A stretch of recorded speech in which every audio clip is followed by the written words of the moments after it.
Bonjour à tous et bienvenue dans un mini podcast. Aujourd'hui, il sera question du film Napoléon de Ridley Scott sorti en 2023. Alors, j'ai eu un peu de retard, du coup j'ai vu le film beaucoup plus tardivement que la majorité des gens, mais que puis-je dire sur ce Napoléon? Déjà dans un premier temps, je pense que ce que je vais évoquer, et ce qui est un peu dans le titre de la vidéo, c'est que là je vais critiquer en fait une partie d'un film.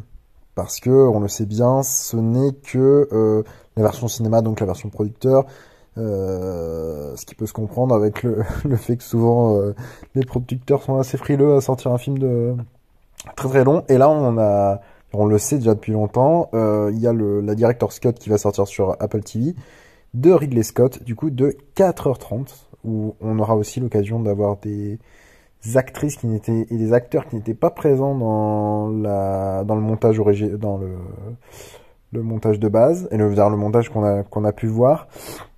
Donc ce Napoléon, moi j'en suis ressorti assez content, je ne sais pas si je dirais ça, assez mitigé sur certains points, mais finalement assez agréable. C'est un film que je peux pardonner par rapport à ses défauts. Premièrement, le film s'est fait beaucoup attaquer même soit sur les points historiques. Je vais pas rentrer forcément sur ces points-là, mais plus sur le film en lui-même. Joaquin Phoenix, que j'ai trouvé exceptionnel. Je trouve que c'est un acteur qui est toujours au plus haut de sa forme. Les points que je reprocherais, c'est de montrer peut-être le personnage de Napoléon assez grognon, assez vulgaire. Voilà, c'était assez particulier, mais d'avoir ça pendant tout le film, c'est vrai que coureur de jupons, voilà, c'était peut-être pas la chose la plus fine que j'aurais montré. Ou alors si vraiment j'aurais voulu le montrer, j'aurais peut-être pu y mettre un petit peu plus voilà, de finesse, on va dire, dans les scènes. Non, globalement, en fait, c'est un film où je suis ressorti en mode ah bah finalement, la majorité des gens l'ont critiqué, mais moi j'en suis ressorti avec un bon sentiment. J'apprécie. En fait, on s'attache au personnage de Napoléon. Qu'est-ce que je peux dire plus globalement pour aller rapidement et pour pas vous perdre? Des scènes de bataille épiques. Alors là, on retrouve du Ridley Scott. Je crois que tout le monde l'a dit, mais la bataille d'Austerlitz c'est incroyable, mais vraiment incroyable en termes de qualité. C'est une scène qui est maîtrisée, que ce soit sur le tempo, le rythme de la scène, mais au niveau visuel, on a les tirs de canon, beaucoup de gore, j'y pense, parce qu'en fait, il y a beaucoup de boulets de canon qui sont tirés. Il y a des gens qui s'en prennent ou on va dire des animaux, et c'est assez dégueu hein, par moment. Mais donc sur ce point-là, c'est très très intéressant. Et il y a un truc que j'avais oublié que je voulais vous dire par rapport à ces scènes. Oui, c'est la rapidité des scènes. C'est un des défauts que je peux dire du film, c'est qu'en fait on voit que c'est une version cinéma et que c'est là vraiment une version cinéma où il y a une autre version beaucoup plus longue par la suite. C'est que les événements passent assez rapidement. Voilà, on passe d'un sacre à une bataille. Il n'y a pas trop de logique et on sent que le film a des coupures. On sent qu'il y a des personnages qui auraient pu être plus approfondis, que ce soit sur Napoléon lui-même ou sur Joséphine aussi, qui est le deuxième personnage le plus important du film, joué par Vanessa Kirby, qui est incroyable. Je trouve que c'est une actrice qui est super. On l'avait pu la voir cet été dans le dernier Mission Impossible.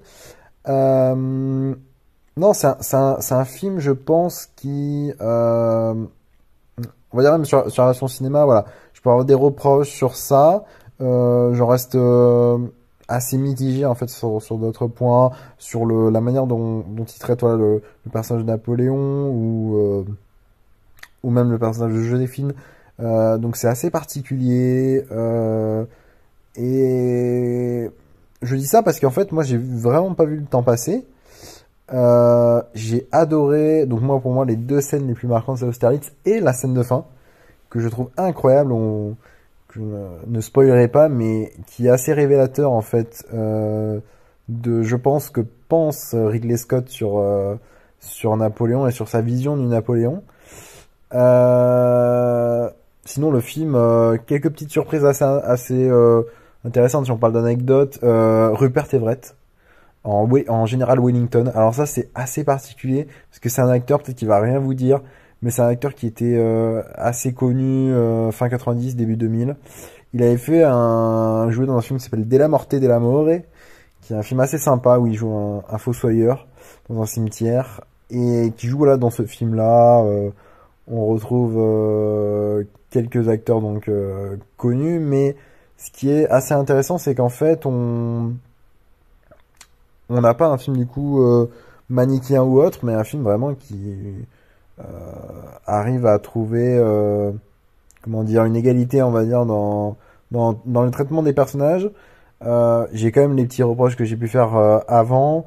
Le film est assez sombre. Voilà, on est dans des couleurs assez sombres. Même même quand on est dans des scènes de jour, on va dire, un moment même où on voit au début au port de Toulon, à tous ces endroits-là, même quand il est sur l'île d'Elbe, le film est assez sombre. On a une image qui est magnifique. Et on ressent vraiment de l'épique dans ce film-là, de par je peux prendre la scène de Waterloo, on a vraiment cette charge de Napoléon vers la fin, les combats, le, le charisme des personnages. Donc c'était assez intéressant d'avoir ça. Moi, finalement, je trouve que le film s'est fait assez démonter pour rien, alors qu'en fait, il a énormément de choses à offrir, je pense. J'en suis ressorti en mode, c'est pas mal. Voilà. On voit qu'il y a des défauts, ça aurait pu être amélioré. J'attends du coup de pouvoir voir cette version longue et pouvoir vous en faire un retour, bien sûr. Et je serais assez satisfait du coup de voir cette version longue pour voir s'il y a, vers cette Director's Cut, s'il y a des, des choses vraiment qui sont intéressantes à mettre dedans. Parce qu'en fait, c'est ce que je me dis. Il y a énormément de choses. Soit on va avoir des batailles de plus, donc ce qui serait génial. Un approfondissement des personnages moi, j'ai ce que j'avais appris sur Joséphine, je crois. Le personnage de Joséphine. On va pouvoir voir des acteurs qu'on ne voyait pas dans cette mouture. Et peut-être encore plus de développement, du coup, sur Napoléon. On attend ça avec impatience. Et du coup, c'est mon avis global à peu près rapide sur le film. Donc, un film pas trop mal, que je conseille quand même aux gens à voir. Voilà, ne soyez pas, n'ayez pas peur des critiques et vous dire ah peut-être que le film en fait il est pas génial. Voilà. Donc Ridley Scott pour moi il est toujours dans le jeu et j'attendrai de voir par la suite parce que très récemment du coup on apprend que Gladiator 2 est dans les bacs. Bon, j'arrête de parler sur ça. Je vous laisse du coup avec la fin de ce podcast et je vous dis à bientôt pour un prochain épisode de Mini Podcast.